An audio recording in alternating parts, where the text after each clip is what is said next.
Ever felt like finding a new job is, well, a full-time job in itself? All that scrolling, trying to read the subtle signals, you're definitely not alone. And if you've been navigating the job market lately, you've almost certainly seen that little green open-to-work badge on LinkedIn profiles. Oh, yeah, it's everywhere. Exactly. So today, we're doing a deep dive. Is it a brilliant shortcut to your next role, or maybe a potential misstep? That's right. Our mission today is really to pull back the curtain on this feature. We're going to sift through, the research, user stories, expert takes. Get the full picture. Exactly. Give you the clearest picture possible so you can decide if that green ring is right for you. And just as importantly, how to use LinkedIn effectively. Full stop. And right at the heart of this whole discussion is a really great question posed by researcher Kevin Brake. Should we be discreet or bold during our job search? It's a good one. It really is. It gets to the core of how we present ourselves professionally online. Yeah. So yeah, I'm genuinely excited to unpack his insights and everything else we've dug up. Let's do it. Okay, so let's start with the basics, although I think most people have probably seen it around. What exactly is this open-to-work feature, and what are the key differences in how you can use it? Right. Well, before we jump straight into the feature, I think it's super important to frame this around personal branding. All right. Think of personal branding as, consciously shaping how people see you professionally. It's about showing your authentic self, your skills, your values, your experience. It's not just your resume. It's the whole package. Exactly. It's Right. crucial for standing out, building credibility, making connections. So the open to work feature, it's really just one tool within that bigger strategy. Gotcha. So the tool itself. Right, the tool. LinkedIn gives you two distinct options here. First, there's the recruiters only setting. Okay. This one quietly flags your profile, but only to recruiters who have that premium LinkedIn recruiter account. So it's hidden from most people. Yeah, the key here is discretion. Your profile picture doesn't get that green frame. And theoretically, at least, LinkedIn tries to hide your job search status from recruiters at your current company and your colleagues. It's like sending a private signal, Right. A subtle nod. Then you've got the all LinkedIn members option. This is the one everyone sees. The green circle. That's the one. It adds that very visible green open to work photo frame. And this signals your job search status to, well, everyone on LinkedIn. That includes your boss, your coworkers, everyone. No hiding that one. Not at all. And we have to remember, LinkedIn isn't just some website, right? It's this massive global professional network. Over 1 billion users now. It's basically your interactive online business card. 1 billion users. Wow. Okay, so that green ring is a pretty bold public statement then. Definitely. So here's where it gets really interesting for you listening. Mhm.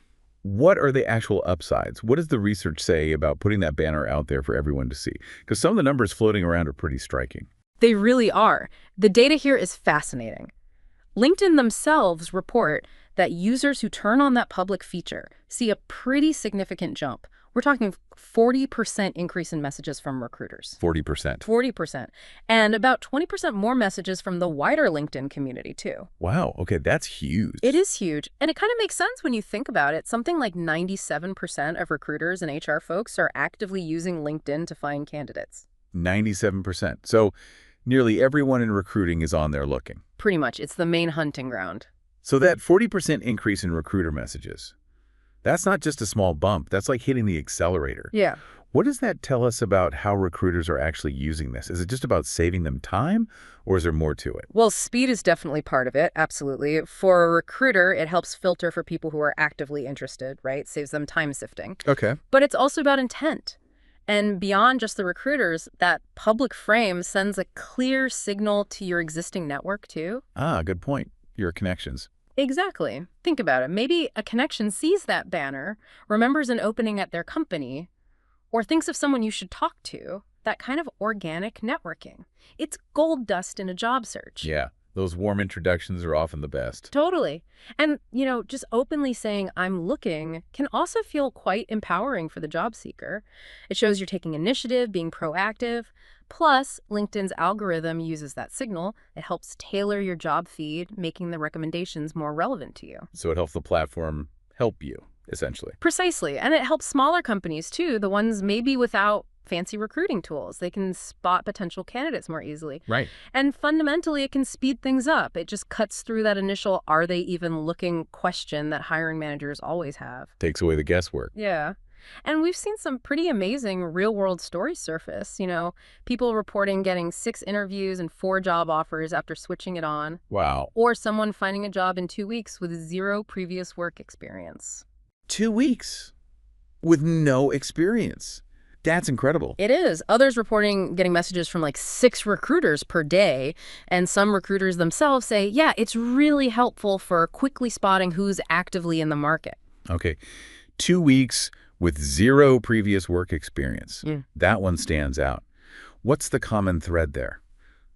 Was it the industry, maybe? Or did they do something really smart with their profile alongside using the banner? That's a really crucial point. It's almost never just the banner doing all the heavy lifting. Right. In those success stories, what you often find is that these individuals already had really well-optimized profiles. They were clearly showcasing skills that were in demand. So the foundation was already strong. Exactly. The banner just amplified an already powerful signal. For that person with no experience, my guess is they did a brilliant job highlighting transferable skills, maybe from volunteering, academic projects, whatever, and presented them really compellingly. The badge acted like a spotlight, drawing attention to a profile that was already set up to impress. It's about combining that visibility boost with, genuinely good content about yourself. That makes total sense. The banner gets eyeballs, but the profile seals the deal. You got it. So if the big upside is that increased visibility, what about the flip side? What does this mean for people who are maybe a bit hesitant to go public? What are the perceived downsides, the risks of that green banner? Yeah, and this is where it gets a bit more complex and touches on psychology, too. How so? Well, some professionals and even some recruiters, unfortunately, believe that the banner can signal desperation. The pick-me vibe. Kind of, yeah. They might see it that way, or unconsciously make assumptions like you're unwanted or unemployed for a reason. In psychology, there's this concept called negativity bias. Okay. It means people sometimes jump to negative assumptions first. So they might think, why hasn't this person been hired yet? Even if that's totally unfair or unfounded. That's a tough bias to fight against. So if that negativity bias might be lurking, what can job seekers do on their profile itself to sort of proactively counteract that, even if they are using the public banner? Yeah. Because you want to look desirable, not desperate. Exactly. And that's why the rest of your profile is so critical. It can't just scream available. It needs to strongly communicate why you're a valuable, sought-after candidate. Right. Show your worth. Precisely. So, for example, instead of just letting the banner do the talking, your headline and your summary section need to really emphasize your strengths, your accomplishments, what you bring to the table. Got it. Use active language. Phrases like, seeking new challenges in X industry to leverage my expertise in Y skill, or excited to bring my Z experience to a forward-thinking team, something like that. It shifts the focus immediately to your value proposition, not just your job status. It helps head off those potential negative assumptions. Okay, so be proactive in framing your narrative. Absolutely. And beyond just perception, a really major practical concern for many is their current employer. Yeah, that's a big one. That public banner can make your current boss question your loyalty, your dedication. It could potentially damage trust, strain relationships. Remember, while the recruiter's only setting aims for privacy, that public banner is, well, public. Your boss can see it. No way around that. Nope.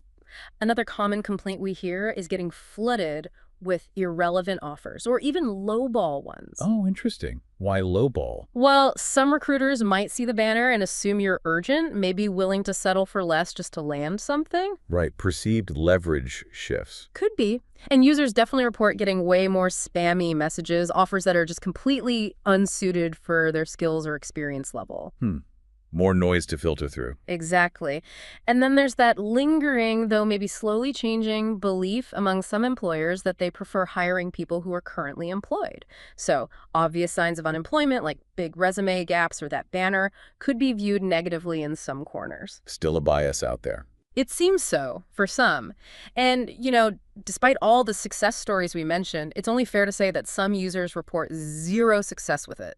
They call it another bogus tool or even a grift by LinkedIn. Some even insist they get more interest when the banner is switched off. Wow. Okay. So a real mix of experiences then. Sounds like a bit of a double-edged sword. You get more messages, potentially, but maybe also more noise and some negative perceptions to manage. That's a good way to put it. How do you even begin to sort through that potential noise? Yeah. And stepping back from just the banner, what's Truly essential for standing out in this, let's face it, incredibly crowded market. Because, as you said, the banner alone isn't getting anyone hired. You've absolutely hit on the core truth there. That banner won't get you hired on its own, period. Right. What truly fundamentally matters are your skills, your experience, and crucially, how well your profile actually matches the requirements of the jobs you want. The substance behind the signal. Exactly. A well-optimized profile, even if you don't use the banner, inherently signals professionalism, confidence, and a strategic approach to your job search. That profile, that's your foundational asset. Everything else builds on that. Okay, so let's talk optimization. Our sources laid out 10 strategies to build a standout LinkedIn profile. We can't go super deep on all 10, but maybe highlight a few that really make the biggest difference, or perhaps ones people often overlook. Yeah, absolutely. Let's pick a few key ones. First off, craft a compelling headline. This is so much more than just your current job title. Right, it's prime real estate. Totally. It's your mini elevator pitch. It should be a dynamic summary telling people instantly what you do and the value you bring. So instead of just like, marketing manager, Which is okay, but yeah, it's okay, but it's not great, try something like marketing specialist, driving brand growth through data-driven strategies. See the difference? It's active, specific, benefit-oriented. yeah, that fantastic example. It immediately tells me how you do marketing. What's another one that people maybe don't give enough attention? Okay, number 2, and this sounds basic, but it's critical. Your professional profile photo. Yes, the picture. Seriously, don't underestimate this. A high-quality, professional, but still approachable photo isn't just nice to have. Profiles with photos get something like 21 times more views. 21 times, wow. Yeah. It's your visual first impression. Make it count. And then, building on that visual, really nail your engaging summary section. This isn't just listing your past duties. No. No, it's your professional story. Highlight your key skills, sure, but also your career goals, your unique value proposition. Use a conversational tone. And crucially, this is where you strategically weave in those important keywords that you find in job descriptions in your field. AI research tools can even help with that now. Smart. Using the language recruiters are searching for. Exactly. And one more I'll highlight. Quantify your key achievements. This is huge. Numbers. Numbers. Don't just say you managed marketing campaigns. That tells me nothing about your impact. Instead, say, successfully launched 3 campaigns that drove a 25% increase in lead generation. Much better. Concrete results. Or increase sales revenue by 30%. That percentage, that number, that's what grabs attention. It tells a powerful story of your effectiveness. The other strategies, like strategically using keywords everywhere, getting recommendations, being active in groups, customizing your URL, they're all important too. And listeners can find the full list in our show notes. That's incredibly practical advice. Focus on the impact. Show the results. Okay, let's circle back then to Kevin Brake's powerful question that started us off. Should we be discreet or bold during our job search? With all this nuance about the banner and profile optimization, how do we apply the open to work feature strategically? Right. This is where the strategy really comes in because, like you said, there's no single right answer for everyone. It depends. It absolutely depends. So when might the public open to work badge be a good move? Well, generally it's more beneficial if you're, say, passively seeking new roles. You're open to hearing about things, but maybe not in a huge rush. Okay, testing the waters. Kind of. It's also really effective if you already have a strong, active, well-established network. Those people can then see you're looking and potentially help. Leverage your connections. Exactly. And importantly, if you find yourself unemployed, especially due to things like market shifts or layoff situations beyond your control, using the public badge is now pretty widely accepted. There's much less stigma attached in those circumstances. That's good to hear. So when should you be more cautious? Maybe stick to the recruiters only setting. Definitely be more cautious or use recruiters only if you're genuinely worried about how your current employer might react. If you suspect it could cause problems internally, discretion is probably wise. Protect your current situation. Yeah, this is especially true if you're in a very high-profile position or maybe work in an industry that's very image-conscious. Transparency about job hunting might not be viewed well there. Makes sense. It's also often the smarter choice if you're trying to pivot, change careers and maybe don't have a ton of direct experience yet in the new field. You might want to control the narrative more carefully. Target your approach. Exactly. Or simply if you just prefer to keep your job search private for personal reasons. And remember, a lot of professionals adopt that always be looking mindset anyway, keeping feelers out regardless of their current job. Discretion often serves that strategy well. So, Maybe use the recruiters only setting as a default baseline. That's a good pro tip that came from our sources, actually. Strategically set your profile to open to recruiters pretty much all the time, but be much more selective and intentional about when or if you switch on that public banner. Okay. And always fine-tune that LinkedIn About section. Make it crystal clear what kind of roles you're interested in, highlight those quantified achievements, and, politely but firmly convey that you're a valuable professional actively exploring opportunities, not someone desperate for anything. Frame it positively. Got it. Now, it sounds like managing all this, the profile, the networking, the banner strategy, can be quite a lot, especially if you've recently lost a job. Briefly, how can specialized services offer some extra support here? Yeah, that's a great point to bring up.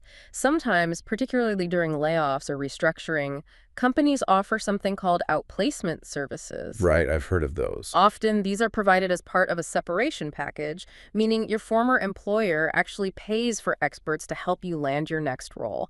It's at no direct cost to you. That's a valuable benefit. It really can be. These services offer crucial support, things like personalized coaching to help you really nail down your unique value proposition. They often have experts who can optimize your LinkedIn profile for maximum visibility. Take some pressure off. Definitely. They can guide you on networking strategies, help you prep for interviews so your messaging is consistent, and just as importantly, offer emotional support during what can be a really challenging transition period. It's a resource that people sometimes overlook, but it can be incredibly helpful. Worth looking into if it's offered. Absolutely. So, wrapping things up, we really looked at both sides of this open to work banner, haven't we? On one hand, its clear potential to significantly boost your visibility, open doors, connect you with recruiters in your network. But on the other hand, those risks, the potential perception of desperation, worries about your current employer's reaction. Pros and cons. Exactly. And at the end of the day, while that banner can be a useful amplifier, it really comes back to the foundation, an optimized LinkedIn profile, one that powerfully showcases your skills, your experience, the unique value you bring. That's paramount. That's what truly underpins any effective job search strategy. And that really highlights why this isn't a simple yes or no answer. Yeah. The decision about using the banner, especially the public one, it's personal. It depends on your specific situation, your industry, your comfort level with visibility. Precisely. But here's maybe a final thought for you, the listener, to chew on. Thinking beyond just this one feature, how will you strategically leverage your entire online professional presence? Your profile, your activity, your connections, not just to find your next job, but to continuously grow your career and build your professional identity. How do you ensure you're always seen as that valuable, sought-after asset, regardless of whether a green circle is lit up? That's a long game. It really is. We would genuinely love to hear your thoughts. What have your experiences been with the Open to Work feature? Or maybe you have some killer profile optimization tips. Please like this deep dive and leave us a comment sharing your insights. Yeah, let us know what worked for you. And if you want to dig even deeper, check out LinkedIn's own resources on personal branding. Reputable sites like Forbes often have great career advice sections too. And don't forget professional development resources, maybe from organizations like Right Management, for resume and interview tips. Thanks so much for joining us on this deep dive.